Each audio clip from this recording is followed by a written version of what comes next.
ጠላት ነው፣ ምንም ጥያቄ የለውም። የደስታ ሌባ ነው ይባላል። ዛሬያችንን በጣም ይቀማናል፣ ነጋችንን ደግሞ እንዳናይን የሚያደርገን፣ ያለፈ ታሪካችንን እንድንጸጸትበት የሚያደርገን በጣም መጥፎ። ይሄ ጉዳይ ብዙዎቻችን በተለይ ሴት እህቶቻችን ወንድም ጋር ያጋጥማል። በሰፊው የሚስተዋል ጉዳይ ነው። ንጽጽር ችግሩ ብዙ ጊዜ የምናነጻጽረው ከኛ ከተሻሉ ሰዎች ጋራ፣ ከኛ ከተሻሉ ትዳሮች ጋራ፣ ከኛ ከተሻሉ ህይወት የሚኖሩ ሰዎች ጋር ነው። ያ ማለት ደግሞ ደስታችንን እንደሚቀማን ምንም ጥያቄ ውስጥ አይገባም ማለት ነው። ንጽጽር ከኛ በታች ካሉት ሰዎች ጋር ቢሆን አትሊስት ይሻላል፣ ጥሩ ባይሆንም ይሻላል። ግን ብዙ ጊዜ የምናነጻጽረው እኛ ጋር ባልመጣ ጉዳይ ኦር ወደፊትም ላይመጣ ሁላ በሚችል ጉዳይ ራሳችንን እናነጻጽራለን።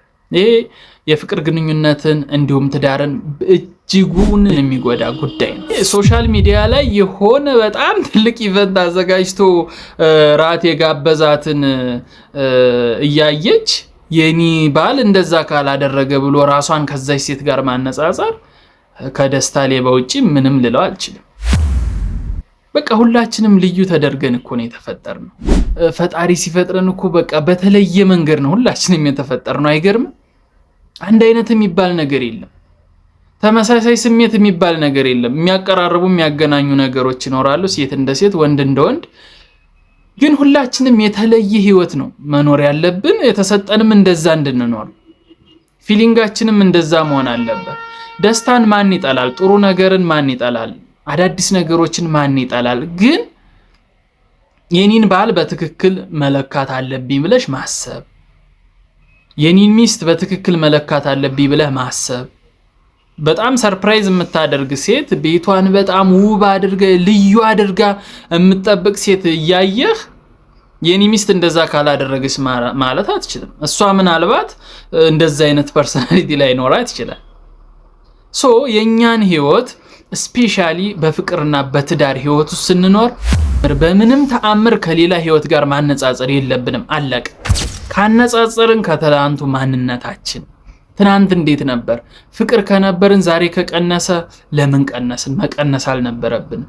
ትናንት ላይ ብዙ ችግሮች ኖረው ቀርፈን እዚህ ከደረስን ትናንት በማለፉ ደስተኛ እየሆንን ወደፊትን ማሰብ ብቻ ነው የሚያስፈልገው። ሰው ከተነጻጸረ ከራሱ ከኋላ ታሪኩና ወደፊት ከሚመጣው ጋር ማነጻጸር ብቻ ነው የሚያስፈልገው። ከዛ ውጪ ከሌላ ሰው ጋር ባነጻጸራችሁ ቁጥር ብዙ ደስታዎች እየራቋችሁ እንደሚሄዱ በዚህ 1000% በጣም እርግጠኛ ነኝ።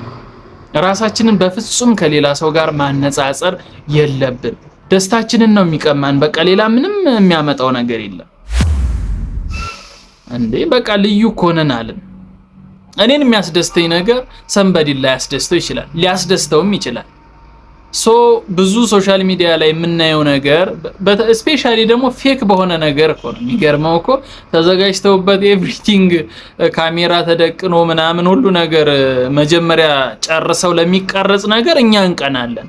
ፌክ በሆነ ዓለም፣ ፌክ በሆነ ቀረጻ፣ ፌክ በሆነ ህይወት ሊቀናም አይገባም። ሪል የምንኖረው ሪል ችግሮችን አሳልፈን የምንኖረው ህይወት ነው እንደውም ሊያስቀና የሚገባው። ቢ ኬርፉል። ንጽጽር የደስታ ሌባ ነው የሚባለው ዝም ብሎ አይደለም፣ ልትጠነቀቁ ይገባል ብዬ አስባለሁ። እዚህ ዩቲዩብ ቻናል ላይ ከመጣችሁ ቁም ነገር ፈልጋችኋል ማለት ነው። ሰብስክራይብ ሳታደርጉ በፍጹም እንዳትወጡ፣ እንዲሁም ቪዲዮ ላይክ በማድረግ ውጡ። በቀጣይ በአዲስ ቪዲዮ እመጣለሁ። ቴንክ ዩ